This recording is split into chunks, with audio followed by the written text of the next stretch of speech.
मैं प्रकाश चंद चौरसिया, रघुनाथ नगर कॉलोनी, बारह पत्थर, सिवनी से। आज इतिहास में हम शिशुनाग वंश के संबंध में अध्ययन करेंगे। इसके पूर्व मगध साम्राज्य का प्रथम जो वंश था वो हर्यक वंश था। उसके संबंध में हम विस्तृत रूप में पढ़ चुके हैं। आज इस वीडियो में हम शिशुनाग वंश के बारे में पढ़ेंगे। और शिशुनाग वंश के जो प्रमुख शासक थे वो शिशुनाग, कालाशोक, नंदीवर्धन। ये नंदीवर्धन जो थे वो इस काल के इस वंश के अंतिम शासक माने गए हैं। आगे देखेंगे हम शिशुनाग वंश। शिशुनाग वंश जो 412 ईसा पूर्व से 344 ईसा पूर्व तक का इनका कार्यकाल माना गया है।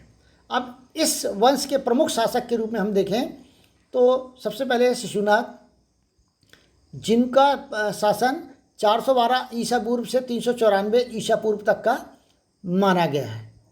शिशुनाग के संबंध में एक जानकारी जो है कि शिशुनाग ने 412 ईसा पूर्व में नाग दशक को, जो हर्यक वंश के अंतिम शासक थे, उनको हटाकर सत्ता ग्रहण की और शिशुनाग वंश की स्थापना की।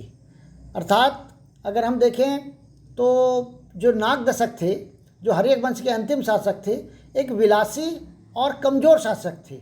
और इनके शासन को इनके अमात्य शिशुनाग, अमात्य मतलब जो इनके जो सेना प्रमुख थे, शिशुनाग उनके यहाँ सेना प्रमुख के रूप में थे।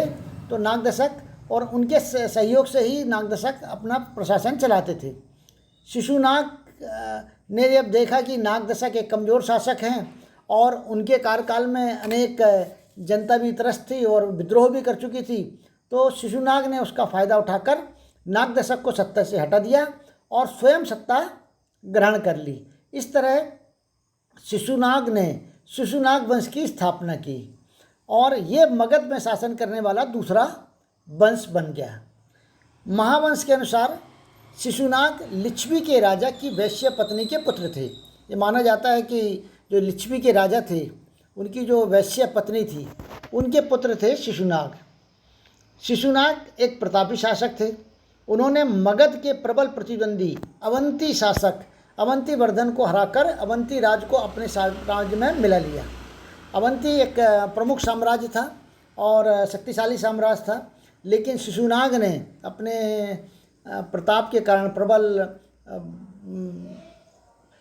प्रबल शक्ति के कारण अवंतीवर्धन को हराया और पूरे अवंती राज को अपने साम्राज्य में मिला लिया। कालांतर में वत्स को भी अपने साम्राज्य में मिलाया। इस तरह से उन्होंने अपने साम्राज्य का विस्तार किया। इससे इन्हें व्यापार करने में काफ़ी सुविधा होने लगी। अब जब अवंती और वत्स राज्य इनके उसमें मिल गए तो इनको व्यापार करने में, अन्य राज्यों से व्यापार करने में काफ़ी सुविधा होने लगी। अब उसको दृष्टिगत रखते हुए उन्होंने राजगृह के बाद वैशाली को अपनी राजधानी बनाया। राजगृह चूँकि 5 पहाड़ियों से घिरी हुई थी और वहाँ से व्यापार करना उतना सही नहीं था, अतः बाद में उन्होंने वैशाली को अपनी राजधानी बनाया। एक नंबर के कई बार ये परीक्षा में ये प्रश्न पूछा जाता है कि शिशुनाग की राजधानी कौन सी थी, तो शिशुनाग की राजधानी वैशाली थी। ये आप याद रखिएगा। अगला देखेंगे हम कालाशोक, जिसको काकवर्ण भी कहते हैं। इनका शासनकाल माना गया 394 ईसा पूर्व से 366 ईसा पूर्व तक। शिशुनाग की मृत्यु के पश्चात उनका पुत्र कालाशोक गद्दी पर बैठा। कालाशोक को पुराणों में काकवर्ण भी कहा गया है। काकवर्ण जो पुराण थे उसमें इनको काकवर्ण भी नाम दिया गया है। उन्होंने 28 वर्ष तक के शासन किया। कालाशोक ने 28 वर्ष तक के मगध में शासन किया। इन्होंने वैशाली से हटाकर पाटलिपुत्र को पुनः अपनी राजधानी बनाया। अब यहाँ इन्होंने क्या किया, वैशाली से हटाकर पाटलिपुत्र को अपनी राजधानी बनाया।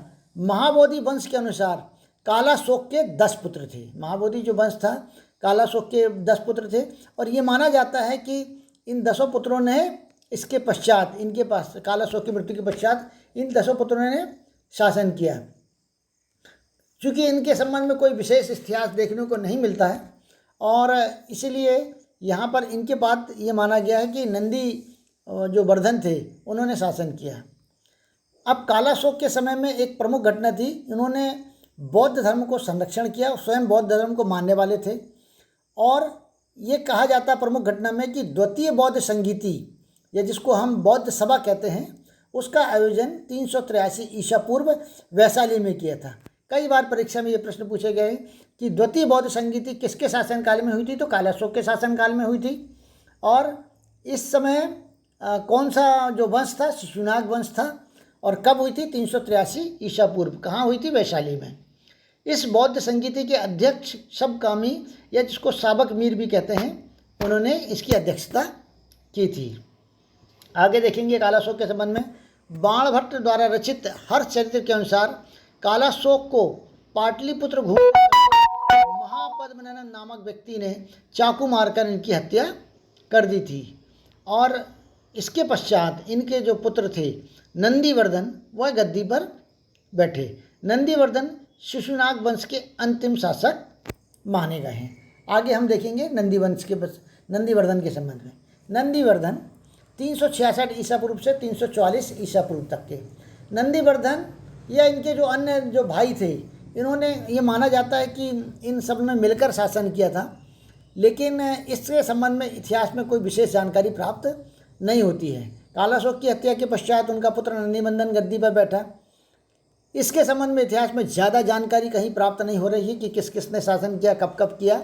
इसलिए चूँकि नंदीवर्धन इस वंश के अंतिम शासक थे, उनके संबंध में ही ये जानकारी है। यह शिशुनाग वंश के अंतिम शासक थे। नंदीवर्धन की हत्या कर 344 ईसा पूर्व महापद्मनंद गद्दी पर बैठा। जो महापद्मनंद था वो गद्दी पर बैठा। अब और उन्होंने नंद वंश की स्थापना की। महापद्मनंद ने नंद वंश की स्थापना की। ये माना जाता है कि महापद्मनंद जो थे एक शूद्र व्यक्ति थे, और इस तरह से नंदीवर्धन के साथ ही शिशुपाल वंश का अंत हो गया और नंद वंश का उदय हो गया। तो आपको इस छोटा सा वीडियो है शायद अच्छा लगे तो लाइक करिएगा, सब्सक्राइब करिएगा और अपने अन्य मित्रों को भी सेंड करिएगा ताकि वो भी इसका ज्ञानवर्धन कर सकें। ये वीडियो परीक्षा के दृष्टिकोण से अत्यंत महत्वपूर्ण भी है। छोटा सा वीडियो है, अगर आप याद करेंगे तो आपके लिए बहुत लाभप्रद होगा। धन्यवाद। और आगे सब्सक्राइब करेंगे तो आने वाले अन्य वीडियो जो हैं वो सब वीडियो आपको सहजता से, सरलता से प्राप्त होते रहेंगे। धन्यवाद।